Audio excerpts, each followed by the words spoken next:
Barrister Soko leaned against the polished mahogany desk, watching as Chris Ikika sank into the plush green seat embroidered with the country's coat of arms. The leather creaked slightly under his weight, a small but powerful reminder of his position. This was the seat of authority, the throne from which he ruled. But Soko knew that in politics, power was never about the seat. It was about relevance. The air in the office was thick with the scent of expensive cologne and the tension of unspoken ambition. Chris exhaled deeply, rubbing his temple, aware that staying in power was more difficult than getting there. He had climbed the ladder with Soko's help, but now he had to hold onto it with both hands. Relevance was the currency of power. Without it, leaders faded into obscurity like whispers in the wind. Barrister Soko had seen it happen many times.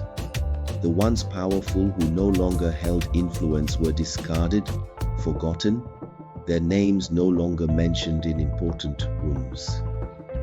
He smirked as he thought about how easy it was to maintain relevance in this country. All it took was money, bags of it. Greed was the common denominator, the language everyone understood. Bribery had become so embedded in the system that it might as well have been written into the Constitution. A man's worth was determined by how much he was willing to pay. Barrister Soko had seen it all. Money wasn't just power, it was control. It could buy anything: loyalty, silence, even justice. He had watched people sell their principles for a well-stuffed envelope, seen judges twist the law for the right price. Chris had learned fast. With Soko's guidance, he hadn't just won an election, he had bought the process. If he continued on this path, there was no limit to what he could achieve. The presidency? Why not? With enough money and the right enablers, nothing was out of reach. Opponents weren't just defeated at the polls. They were crushed, humiliated, forced to switch sides or risk political exile. The country's multi-party system was nothing but an illusion. Opposition existed only on paper. No real debate, no true dissent. Just a cycle of recycled promises, lies repackaged every election season for the unsuspecting masses, and men like Barrister Soko ensured that the game remained rigged. He was the puppeteer, pulling the strings, ensuring that the same corrupt system remained intact. He and his cronies were no different from drug dealers, feeding off the misery of their own people. Barrister Soko swirled the brandy in his glass, staring out of his high-rise office window.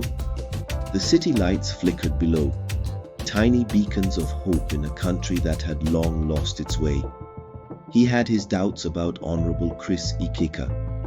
The young politician had ambition, no doubt, but did he have what it truly took to reach the top? Politics in this country was not for the weak. It required a special kind of ruthlessness, a moral vacuum so deep that one could say or do anything without remorse. Even murder was not off the table. The true elite of power had perfected this game. They inflicted suffering on the people, then laughed and called them masochists for enduring it. Soko had seen it all.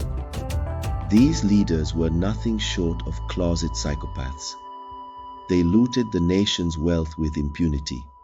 They built extravagant mansions, sent their children to the best foreign schools, and flew private jets while their citizens languished in poverty. Government workers went unpaid for months, while these men never missed a single paycheck. Their salaries, allowances, and under-the-table deals flowed without interruption. And yet, they expected blind loyalty.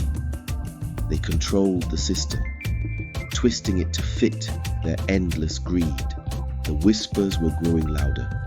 Chris Ikeka was set to be the next governor. His political godfather, the current governor, had all but anointed him. It was a golden ticket, one that came at a heavy price. Soko knew the deal. Once in office, Chris would be expected to deliver. A fixed percentage of the state's monthly allocation would go to the godfather. The local government chairman would send in their returns. A few key commissioners would be handpicked by the godfather himself. Above all, unquestioned loyalty was required.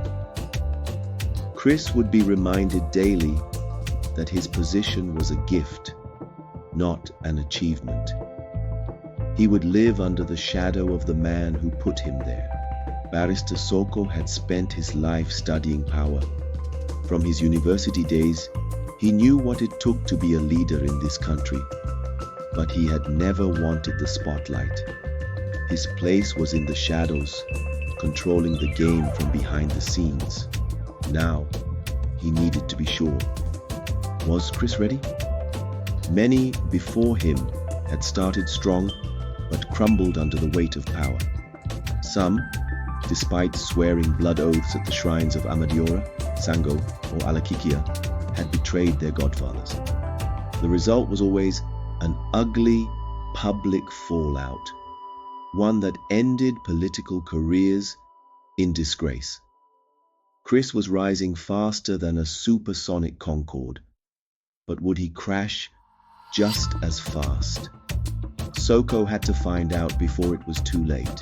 Chief Nanka, the party chairman, was a force to be reckoned with, a political bulldozer, feared and respected in equal measure. Barrister Soko understood that he was a major obstacle to Chris Ikeka's ambition. But Chris had a trump card. His godfather, the governor. The man controlled the state's political structure and had tremendous wealth, enough to make or break any candidacy. It was the difference between living in the luxurious mansions of Ikoyi or the crumbling apartments of Ijora. "Are you going to contest the governorship?" Soko asked, his voice dripping with knowing amusement. Chris gave the classic response of a politician hiding his desperation. "If my people want me to lead them, I will consider it." Soko almost laughed.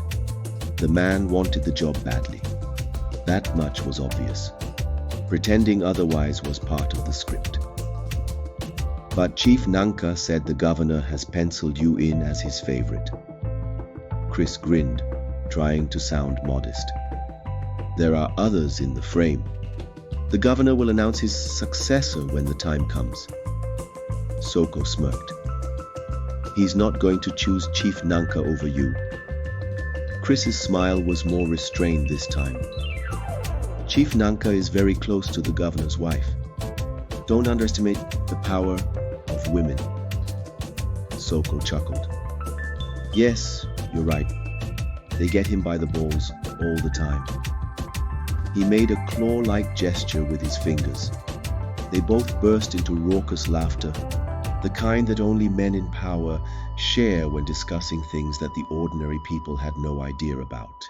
Chris suddenly cleared his throat, shifting the tone of the conversation.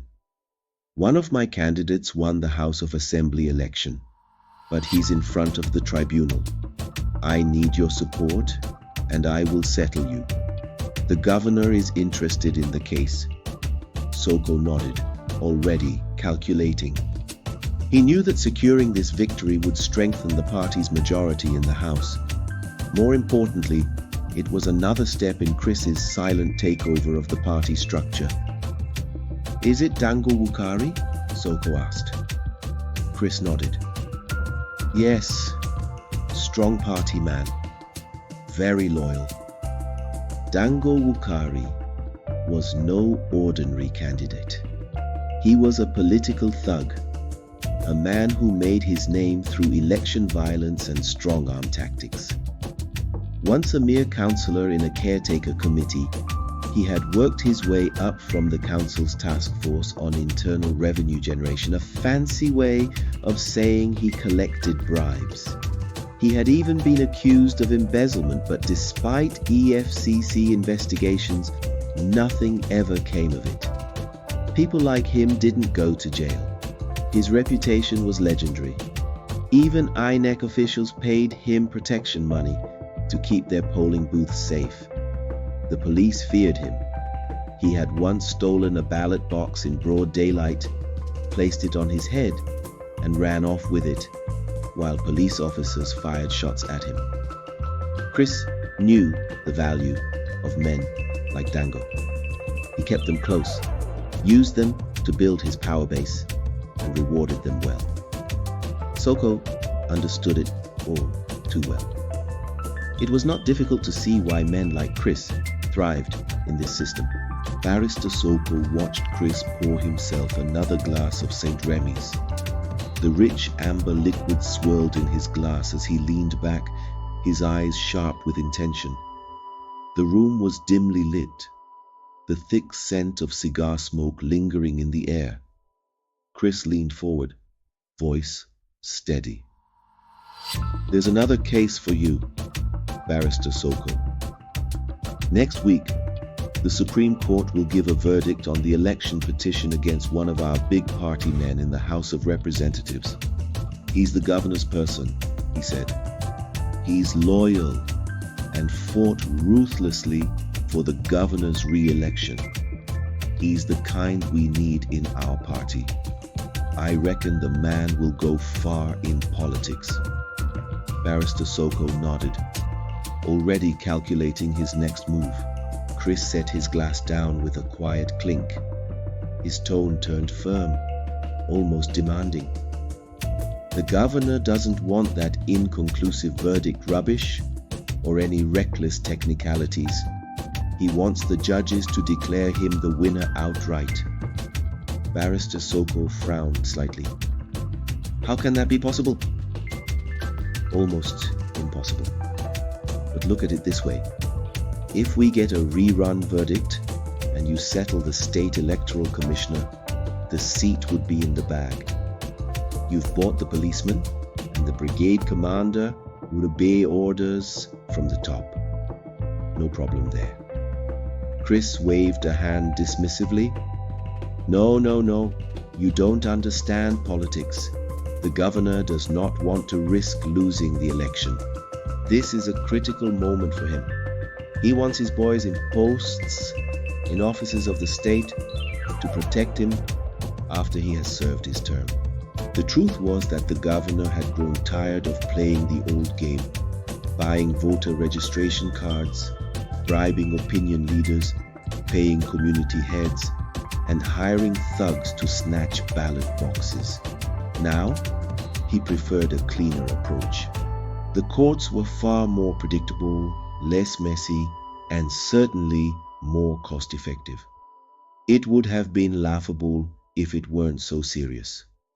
The judiciary had become the true electoral body, rendering the people's vote meaningless. Politicians no longer campaigned for votes, they campaigned for verdicts. The court had become a factory for political legitimacy. Barrister Soko sighed, feeling the weight of the scheme. He knew this wasn't a request, it was a command. Chris leaned forward, sensing Soko's hesitation. "It would cost more," Soko muttered, his throat dry. "It's a big job, and we're talking about the Supreme Court here." Chris chuckled, swirling the liquid in his glass before taking a slow sip. "These judges are in their retirement ages. They want to retire comfortably," he said smoothly. "Ask for the Swiss account number. No BVN there. It's been done many times." He flashed a grin, one that did not reach his eyes. "This is our country, and in it, anything is possible." Barrister Soko loosened his tie slightly. He understood the assignment. Chris poured the last drops of the St. Remy's into his glass. His voice was quieter now, but his words carried weight. This goes without saying. The governor wants this done. Hush, hush. Not something you want to go boasting about or discuss at the slaughterhouse. Barrister Soko nodded, understanding the gravity of the situation. The deal had been struck, and in this game, silence was as valuable as power itself. Barrister Soko sat in silence, rolling his glass of brandy between his fingers.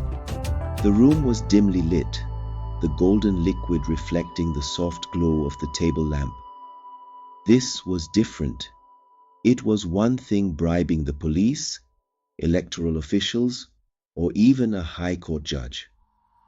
But a Supreme Court judge, that was a different game entirely, one that required billions. But the opportunity was too big to ignore. In this country, when fortune placed buttered bread in your mouth, no sane person spit it out. That was the justification every corrupt leader used. "Now God share give me ojare," they would say, grinning as they pillaged the nation's wealth. He exhaled slowly. The decision had already been made.